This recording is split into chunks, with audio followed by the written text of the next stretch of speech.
The Six-Day War. Background and causes. The Six-Day War, fought from June 5 to June 10, 1967, was one of the most decisive and influential conflicts in Middle Eastern history. It was rooted in decades of tension following the establishment of the State of Israel in 1948 and the ensuing Arab-Israeli wars. The aftermath of the 1948 war left unresolved territorial disputes, refugee crises, and deep-seated hostility between Israel and its Arab neighbors. In the years leading up to 1967, a series of border clashes occurred between Israel and Syria over the demilitarized zones, while Palestinian Fedayeen raids into Israeli territory increased. Diplomatic efforts failed repeatedly to ease tensions. Meanwhile, pan-Arab nationalism, led by Egyptian President Gamal Abdel Nasser, surged in popularity, promoting unity against Israel and resistance to Western influence. By May 1967, Nasser demanded the withdrawal of the United Nations Emergency Force, UNEF, from the Sinai Peninsula, which had acted as a buffer since 1956. After UNEF's removal, Egypt massed troops along the Israeli border and closed the Straits of Tiran, cutting off Israel's vital maritime route to the Red Sea and beyond. This blockade was considered an act of war by Israel. Simultaneously, Egypt signed mutual defense pacts with Jordan and Syria, creating a united Arab military front. The international community was tense but largely unable to prevent the escalation. Israel, perceiving an existential threat, faced the dilemma of striking first or waiting for an attack. Israeli leaders, including Prime Minister Levi Eshkol and Defense Minister Moshe Dayan, concluded that a preemptive strike was necessary to survive. Strategic objectives. Israel's primary objective was survival. It sought to neutralize the military threats from Egypt, Jordan, and Syria before they could launch coordinated attacks. Securing freedom of navigation through the Straits of Tiran and maintaining control of strategic territories were vital. Egypt aimed to assert dominance in the Arab world and prevent Israeli expansion. Nasser's aggressive posture was also intended to galvanize Arab unity and cement his leadership role. Jordan, under King Hussein, feared losing West Bank territories and sought to protect Jerusalem and the West Bank.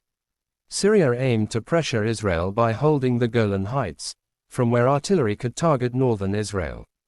Each side's strategic objectives shaped their military deployments and political decisions, setting the stage for a lightning-fast and intense conflict. Operation Focus. The air assault. At 7:45 a.m. on June 5, 1967, Israel launched Operation Focus, a meticulously planned air assault that would redefine modern warfare. Israeli Air Force, IAF, jets took off in rapid succession, flying at extremely low altitudes to avoid early warning radar systems.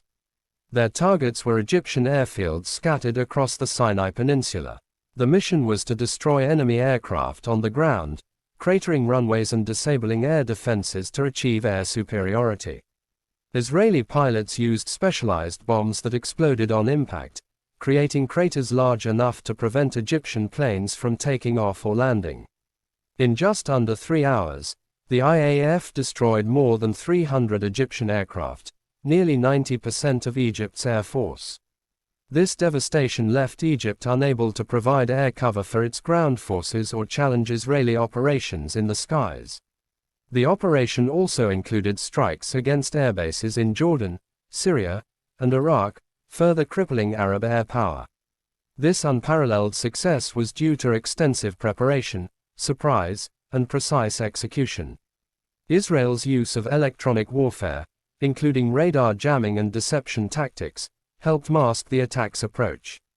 The Sinai Campaign. With air superiority established, Israel's ground forces quickly moved into action. The Sinai Peninsula was a vast desert with few natural obstacles, but Egyptian forces had fortified key positions, dug trenches, and set up defensive lines.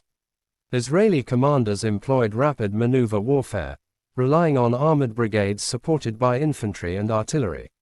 Their objective was to bypass strong points, encircle enemy units, and disrupt supply and communication lines. Night attacks were used strategically to catch Egyptian troops off guard, further undermining the defenses. The Israeli Defense Forces, IDF, used superior intelligence and coordination to maintain momentum. They cut off Egyptian reinforcements and isolated large segments of the enemy army, forcing many to surrender or retreat. By June 8, Israeli forces reached the Suez Canal, gaining control over the entire peninsula. The Jordanian Front. Jordanian forces initially stayed out of the conflict but entered the war after an Egyptian request for assistance and amidst intense pressure. Jordan controlled the West Bank and East Jerusalem, including sites sacred to Judaism, Christianity, and Islam. Israeli forces faced tough urban combat in Jerusalem. Paratroopers and infantry units launched well-coordinated assaults on Jordanian positions around the city. After fierce fighting, Israeli troops captured East Jerusalem, reuniting the city under Israeli control for the first time since 1948. The capture of Jerusalem had significant symbolic and strategic importance.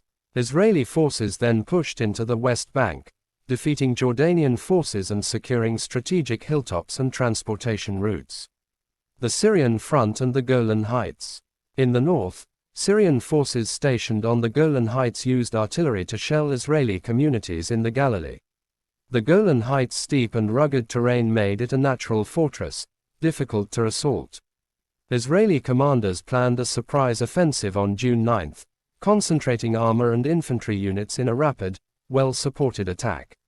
Despite fierce Syrian resistance and difficult terrain, Israeli troops captured the Golan Heights by June 10. This victory removed a major threat to northern Israel and secured a commanding military position. Tactics and military innovations. The Six-Day War showcased how well-trained, agile forces with clear objectives and innovative tactics could overcome larger, less coordinated enemies. Key Israeli tactics included preemptive strike to seize initiative, achieving air superiority by destroying enemy air forces on the ground, rapid armored thrusts combined with infantry and artillery support, use of night attacks and surprise maneuvers, effective command, control, and communication systems to coordinate multi-front operations. Electronic warfare to disrupt enemy radar and communications. Israel's intelligence, notably through Unit 8200 and Mossad, provided critical information on enemy deployments and plans. The war demonstrated the importance of integrating air and ground forces in combined arms operations, setting a template for modern mechanized warfare.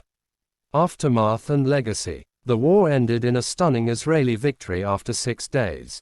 Israel's territorial gains, Sinai Peninsula from Egypt, West Bank and East Jerusalem from Jordan, and Golan Heights from Syria, doubled its size and shifted regional power dramatically. The Arab states suffered heavy military and political setbacks. The defeat damaged the prestige of leaders like Nasser and King Hussein, deepening divisions within the Arab world. It also led to the Palestinian refugee crisis worsening as many fled or were displaced from newly captured territories. For Israel, the war was both a triumph and a challenge.